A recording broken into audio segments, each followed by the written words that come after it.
Hihihihihi, au, sain tasain yang artinya, halo Rebahaners, dimanapun kalian berada, bagaimana kabarnya? Kembali lagi bersama saya John. Kali ini saya akan merangkum sebuah film horor asal Indonesia berjudul Inang tahun 2022 yang mungkin bisa memicu hormon adrenalin di dalam tubuh Anda supaya tidak melulu berada dalam zona nyaman yang bisa menimbulkan rasa borangan, dikagetkan dikit langsung ngorejat alias kagetan. Nah, maka dari itu langsung saja pasang handsfree, semitiskan proses rebahan, kencangkan celana Anda. Selamat menonton dan cekicrot. Get it when I get back.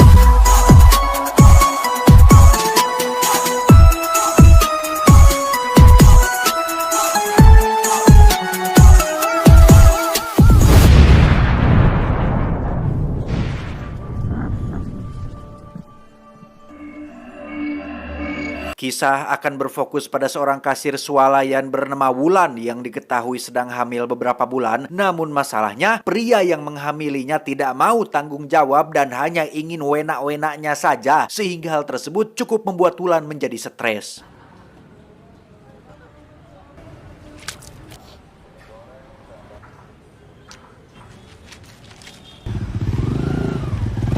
Wulan sendiri tinggal di kos-kosan sederhana dengan lingkungan yang kurang baik alias kebanyakan penghuninya adalah pengguna aplikasi hijau, di mana Wulan juga memiliki masalah dengan finansialnya yang berakibat pada keterlambatan pembayaran sewa kos-kosannya.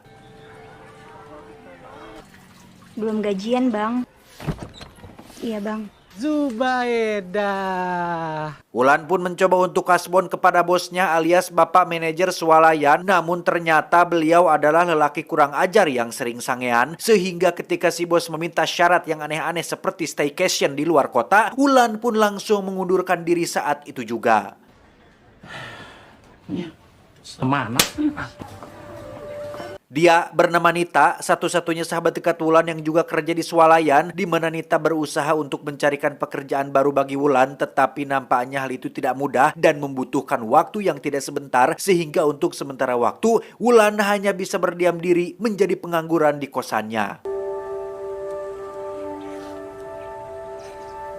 Bingung dengan nasib calon bayinya, aborsi juga perlu biaya yang tidak sedikit. Wulan akhirnya bergabung dengan grup Facebook Ibu Hamil khusus untuk para bumil yang membutuhkan bantuan, di mana Wulan akhirnya diberi jalan untuk bisa keluar dari masalah ini, yaitu memberikan hak asuh anaknya kepada orang lain, yang hal tersebut bisa dimulai dari saat ini juga. Kita bantu Bunda sebagai penyalur orang tua asuh. Dan inilah orang tua asuh yang akan merawat Wulan sampai melahirkan. Ada Pak Agus dan Ibu Eva. Mereka berdua dengan senang hati akan merawat Wulan selama hamil, dan ketika sudah melahirkan, bayinya akan diurus oleh mereka berdua, sehingga Wulan tak perlu khawatir lagi dengan masa depan calon anaknya tersebut. Selama kamu hamil, kamu bisa tinggal di rumah. Saya masih belum bisa. Ya sudah. Tak ingin cepat-cepat ambil keputusan, Wulan pun memilih untuk akan memikirkannya terlebih dahulu, yang karena Wulan diusir dari kontrakannya, dia pun pergi ke kontrakan si Nita yang kebetulan sedang bersama Pak Manajer, yang ternyata mereka berdua memiliki hubungan spesial dan rutin melakukan pengencrotan. Gue tidur sini ya. Ikutan yuk sekalian. Pada akhirnya Wulan pun menerima tawaran Pak Agus dan Bu Eva untuk tinggal di rumah mereka sampai melahirkan, di mana lokasinya sendiri berada jauh dari perkotaan. Namun rumah mereka berdua cukup besar dan mewah, bukti bahwa Pak Agus dan Bu Eva adalah orang yang kaya raya.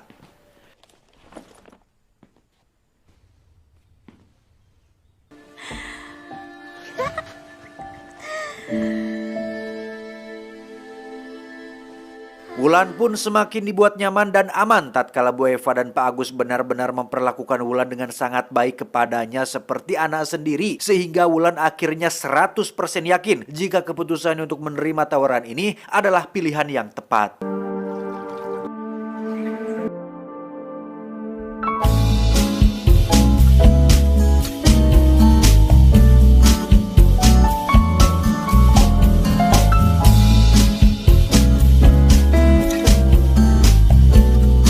Keesokan paginya, Bu Eva mendatangkan Bu Bidan untuk memeriksakan kehamilan Wulan, di mana beliau menjelaskan bahwa usia kehamilan Wulan sudah memasuki trimester 2 alias sudah berusia antara 13 sampai 27 minggu, sehingga Wulan disarankan untuk mengajak bayinya berkomunikasi seperti menceritakan cerita atau dongeng. Perlakuan Bu Eva dan Pak Agus benar-benar sangat baik hingga Wulan merasa yakin untuk memberikan hak asuh anaknya kepada mereka berdua, di mana Wulan pun bercerita tentang masa lalunya ketika masih kecil. Wulan yang tumbuh di keluarga yang kurang baik pun ingin agar anaknya nanti tidak mengalami nasib yang sama seperti yang dialami oleh dirinya dulu.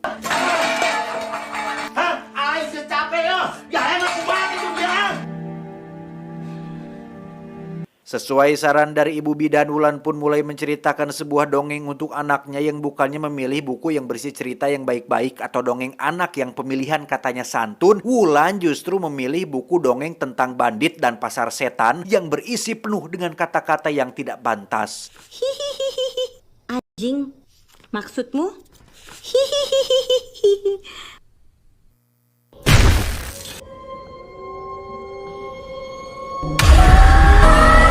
Dan ya, entah karena buku berisi dongeng setan atau faktor lain, untuk pertama kalinya Wulan bermimpi buruk didatangi oleh sosok wanita yang menyeramkan, sehingga sejak saat itu Wulan mulai merasa ada sesuatu yang lain tentang tempat tersebut.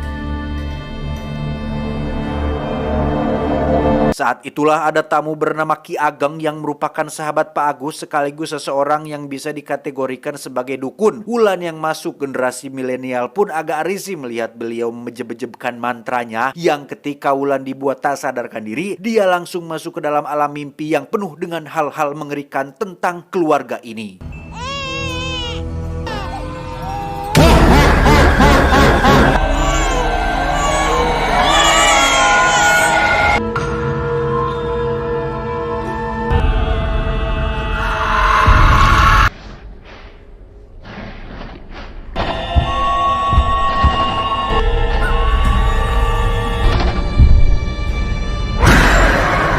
Akibat mimpi buruk kedua itu, Wulan yang di awal yakin tentang pilihannya pun mulai merasa tidak nyaman dengan rumah ini termasuk Bu Eva dan Pak Agus, sehingga Wulan akhirnya menghubungi Nita untuk menjemputnya agar bisa secepatnya pergi dari tempat ini. Namun tiba-tiba muncul Bu Eva yang tak sengaja mendengar percakapan tersebut, sehingga ketika malam harinya di kontrakan Nita, muncullah seorang driver kolot yang mengantarkan pesanan berupa sate yang padahal Nita tidak pernah memesannya, tetapi karena si bos alias Pak Manajer sedang lapar, dia pun menerima pesanan tersebut tanpa tahu siapa dan dari mana pesanan tersebut berasal.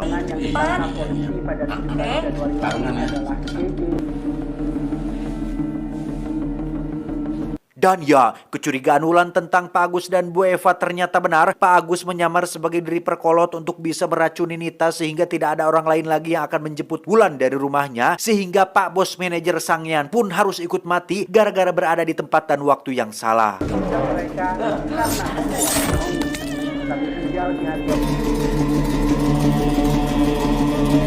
Keesokan paginya Wulan mencoba menghubungi Nita tetapi tidak ada balasan, yang ketika mendengar ada suara mobil datang, Wulan sempat curing hak alias senang karena mengira jika itu adalah Nita, tapi ternyata itu adalah orang lain, lebih tepatnya seorang pemuda tampan dan gagah bernama Bergas yang merupakan putra kandung satu-satunya dari Bu Eva dan Pak Agus. Kamu ini cuti apa gimana? Bergas pulang itu karena Bergas ingin melupakan kesalahan Bergas di sana. Satu-satunya cara untuk Wulan bisa pergi dari tempat ini adalah dengan menggunakan layanan transportasi online yang karena tempat ini berada cukup jauh dari perkotaan, harganya pun cukup lumayan sekitar 300.000, sehingga Wulan yang tidak punya uang sepeser pun memutuskan untuk mencuri uang dari dompet si Bergas ketika dia sedang jogging di pagi hari.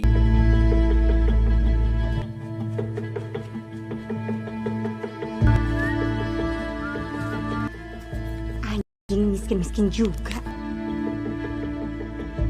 Keberadaan Wulan di rumahnya tentu menjadi pertanyaan untuk Bergas. Mereka berdua menjawab jika Wulan adalah keponakan temannya Bu Eva yang sengaja mereka rawat karena tidak ada yang mengurus. Bergas pun teringat dengan Mbok Sum, wanita hamil yang juga pernah tinggal di sini dan menjadi pembantu di rumah mereka, sehingga Wulan bukanlah wanita hamil pertama yang Bu Eva dan Pak Agus rawat di rumah ini. Saudara dari ibu atau dari bapak? Bulannya biar makan dulu.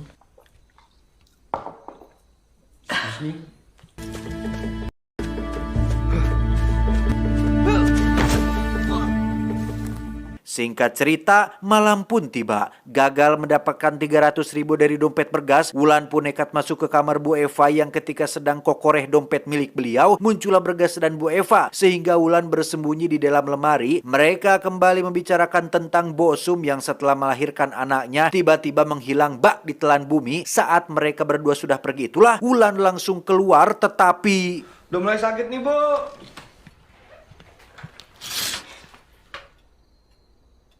Wulan masih beruntung karena Bergas bukan orang yang aduan. Dia memilih untuk merahasiakan hal ini asalkan Wulan tidak mengulangi perbuatannya lagi. Di mana Wulan memberanikan diri untuk mengatakan jika ada yang salah dengan kedua orang tuanya, yang apabila Bergas ingin tahu apa itu, disarankan untuk cari tahu sendiri. Lo bakal ngerti kenapa gue milih untuk pergi tanpa pamit sama orang tua lo. Maksud kamu apa? Cari tahu aja sendiri. Keesokan paginya Wulan memutuskan untuk bicara baik-baik tentang keinginannya untuk membatalkan kesepakatan hak asuh bayinya, di mana kita akhirnya akan diperlihatkan dengan kejanggalan pertama yang ditunjukkan oleh Bu Eva ketika beliau menguasai ilmu hipnotis dan berhasil menghipnotis Wulan untuk tetap tinggal di sini. Kamu tinggal di sini sampai kamu melahirkan. Saya mau coba merawat anak saya sendiri, Bu. Tapi boleh nggak Ibu minta?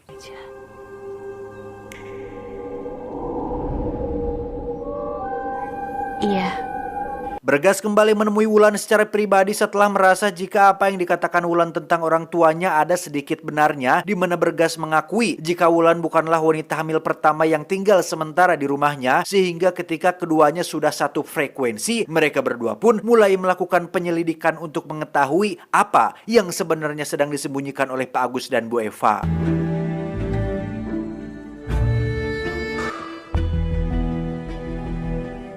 Petunjuk pertama pun akhirnya berhasil ditemukan ketika Bergas membuka album foto keluarga, di mana Bergas masih sangat ingat sekali dengan Bosum yang datang ke rumah ini tepat saat Bergas berulang tahun yang ke-10.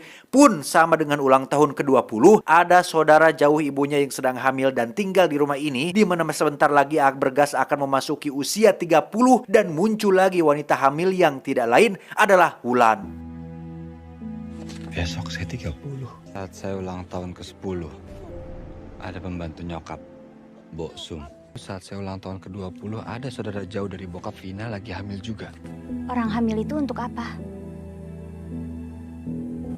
Selama ini gue juga udah ngerasa ada yang aneh. Malam harinya Bergas mengajak Wulan pergi ke gudang tua milik ayahnya berharap ada petunjuk lain yang bisa menjawab pertanyaan tentang misteri ini. Yang ketika Bergas berhasil menemukan sebuah buku tua yang misterius, muncullah Bu Eva dan Pak Agus sehingga mereka berdua akhirnya ketahuan setelah kursi roda yang Wulan gunakan tergeletak di luar begitu saja. Yang karena tak punya alasan lain yang lebih masuk akal, Wulan terpaksa beralibi bahwa mereka berdua berniat untuk melakukan begituan karena Wulan sudah lama tidak merasakannya. Ngapain kalian keluar malam-malam? Saya kan udah lama. Kami ingin...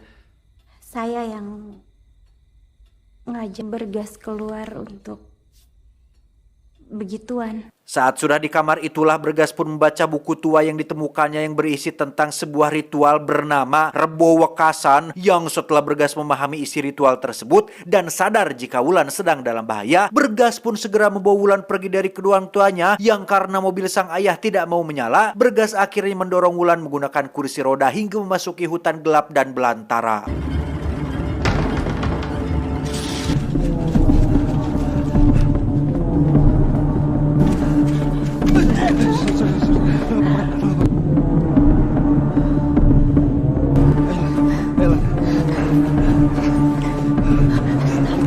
Usaha mereka berdua akhirnya gagal setelah Pak Agus berhasil menangkap keduanya. Sadar-sadar Bergas sudah dalam kondisi terikat dengan Pak Agus yang akhirnya menceritakan tentang kebenarannya bahwa wanita-wanita hamil yang pernah tinggal di rumah ini termasuk Wulan adalah tumbal untuk kelangsungan hidup Bergas yang dilakukan setiap 10 tahun sekali. Bapak ngelakuin ini semua untuk mitos, Pak. Terungkaplah jika Bergas ternyata adalah anak yang lahir tepat pada hari Rebu, lebih tepatnya Rebu Wekasan yang dipercaya merupakan hari sial di antara hari-hari paling sial yang pernah ada. Pada awalnya Pak Agus dan Bu Eva pun sendiri tidak percaya dengan mitos ini, tetapi ketika Bergas memasuki usia 10 tahun, dia tiba-tiba jatuh sakit. Medis tidak bisa mendeteksi apa penyakitnya, pengobatan tradisional pun berkali-kali gagal menyembuhkan, sehingga Ki Ageng, sahabat Pak Agus yang seorang dukun, menyarankan untuk melakukan sebuah ritual tidak manusiawi dengan menumbalkan wanita hamil yang ada pada saat itu, yaitu Mbok Sum yang kebetulan kerja di rumah mereka, di mana Pak Agus dan Bu Eva tidak memiliki pilihan lain selain melakukan ritual tersebut demi membuat Bergas anak kesayangan mereka tetap hidup.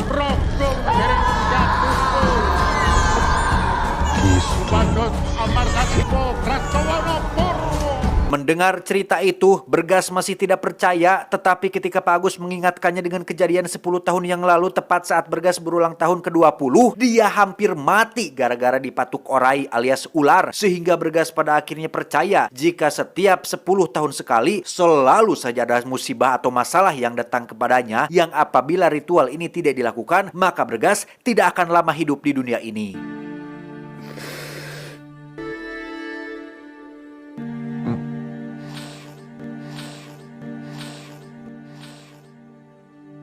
Bergas, lihat ibu. Tibalah malam ritual Rebo Wekasan bertepatan dengan lahirnya bayi Wulan. Bergas yang sudah tersadar dari hipnotis ibunya pun berhasil melepaskan ikatan menggunakan pecahan botol, di mana Bergas segera nyerenteng alias muncul dengan mengancam akan bunuh diri apabila mereka semua tidak melepaskan Wulan dengan segera. Tolong sekali ini. Bergas dengerin ibu ya, nak. Ki Ageng tewas ditusuk Bergas, sedangkan Pak Agus tak sengaja tertabrak dan tertusuk kapaknya sendiri. Sementara Bu Eva harus menangis meratapi kepergian putranya sekaligus suami yang kini sudah tiada.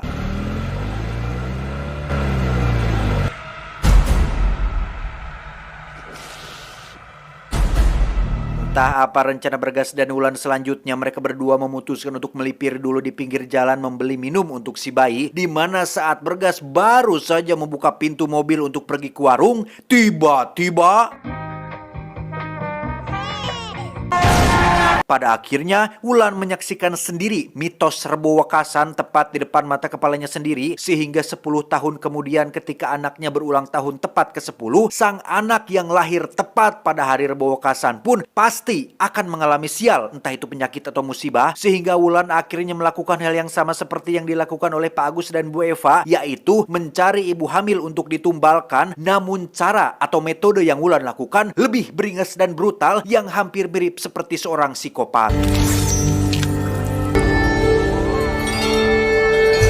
Tamat ending yang cukup membagongkan. Dilema memang antara harus ikhlas kehilangan orang tercinta atau menggantinya dengan nyawa orang lain. Bu Eva dan Pak Agus bisa disebut jahat tapi tidak jahat. Beruntung ini hanya film dan tidak ada di dunia nyata, karena sangat-sangat tidak masuk akal ketika nyawa seseorang harus diganti atau ditumbalkan dengan nyawa orang lain. Untuk orang-orang beriman dan masuk akal pasti paham bahwa takdir sudah ada yang menentukan, nyawa sudah ada yang mengatur, kematian pasti dialami, entah itu sedang duduk, tidur, boker, bahkan ketika saya rekaman alur cerita untuk film ini saja mungkin saja bisa terjadi. Sehingga udahlah, kalau memang sudah waktunya mah nggak perlu dicari cara untuk melawan takdir Tuhan. Makanya kita diajarkan untuk sabar, tabah dan tawakal, sehingga kita bisa ikhlas menerima apapun yang terjadi. Saya John mewakili direksi yang bertugas mengucapkan terima kasih dan sampai jumpa di video selanjutnya.